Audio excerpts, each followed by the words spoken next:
Children, this is the continuation of the chapter Transport. So, in this video, we'll discuss the railways, right? As you are seeing here, this is the symbol of Indian Railways. Now, there are few things regarding the Indian Railways. The first railway line in India was laid between Bombay and Thane in 1853. After that, rail services have developed a lot and it manages the fourth largest. Another point here is it manages the fourth largest railway network in the world. Okay, so you should know these 2 points. Now, the types of railway gauges. As you have seen a railway track, there are 2 railway lines and there is a gap between 2 railway lines. That is called railway gauge. So there are 3 kinds of railway gauges as you see here: broad gauge, meter gauge and the narrow gauge. Broad gauge, its width is 1.676 meters. Means 1 meter and this much centimeters, right? Then meter gauge, its width is 1 meter, and narrow gauge where the tracks are closer and its width is only 0.762 meters. Now, what is broad gauge? It is used in most parts of the country and it was mainly installed to connect the major ports with the other cities. Major ports with the other cities to facilitate the export of raw material to Britain and by ships. So previously, the purpose of broad gauge was this. Second gauge is meter gauge. It is mainly used in northern UP, Bihar, Assam and parts of western Rajasthan, Gujarat, Maharashtra, Karnataka and Tamil Nadu, and its width is 1 meter. Then narrow gauge. Narrow gauge was used in mountainous regions of Kalka and Shimla, then Siliguri, Darjeeling and Uttarakhand, right? So this is narrow gauge. So you learned this much, that there are 3 railway gauges: the broad gauge, meter gauge and narrow gauge. But there are some changes in recent years. So what are the progress that can be seen in Indian Railways? Here are some points.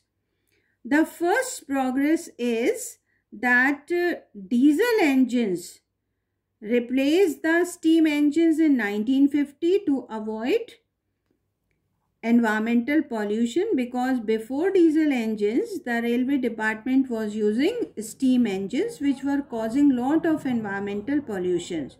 So they were replaced by diesel engines. Now, diesel engines also caused considerable air pollutions. So the electrification of all the railway tracks was undertaken. So this is the progress, or these are the recent changes in the Department of Railways. Then here we see that the conversion of meter gauge lines into broad gauge. Most of the meter gauge lines have been converted into broad gauge lines, right?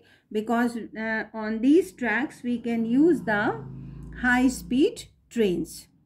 Like Sialdah Delhi Duronto is the fastest long distance train which runs on the broad gauge. Then another improvement that can be seen in the railways is fast moving trains. As we have seen the first name, Duronto Express, but other fast moving trains and the public amenities at railway stations have been introduced, like Rajdhani Express, Shatabdi Express. All these are the fast moving trains which have been introduced. And next is the computerization in the field of ticketing.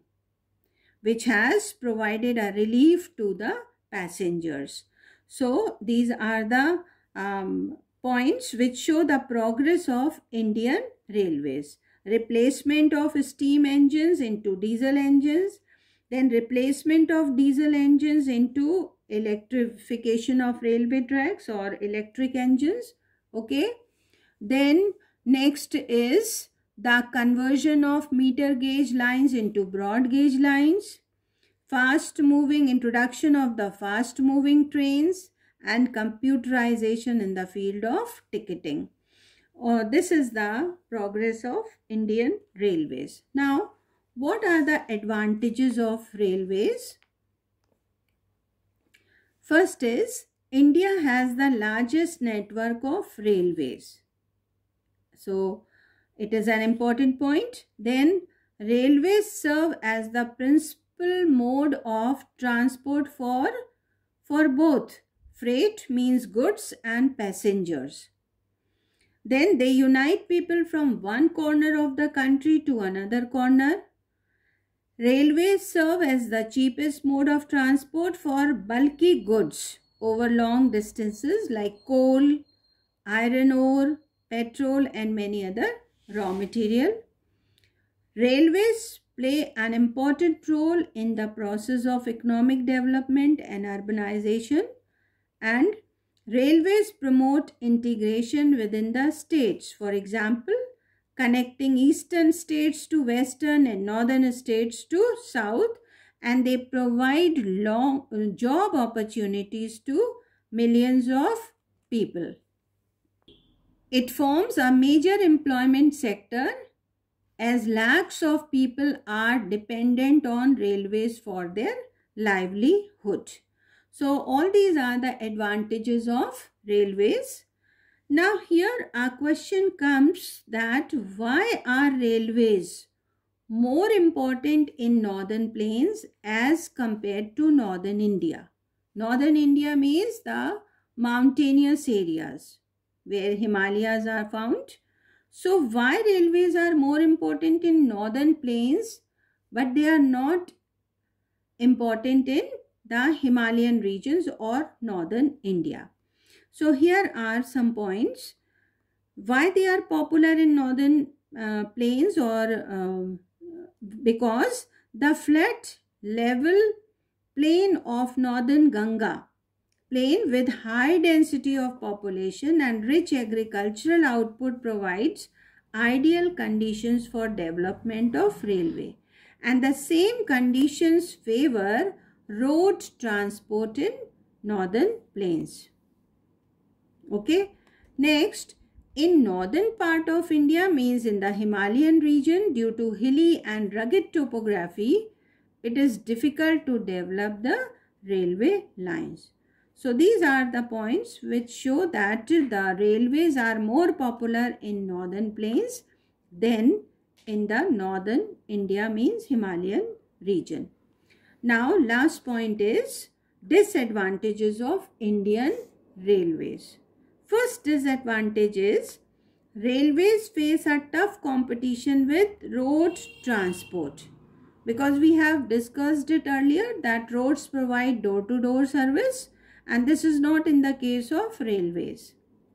Next, Indian Railways is facing tremendous pressure of traffic with increasing population.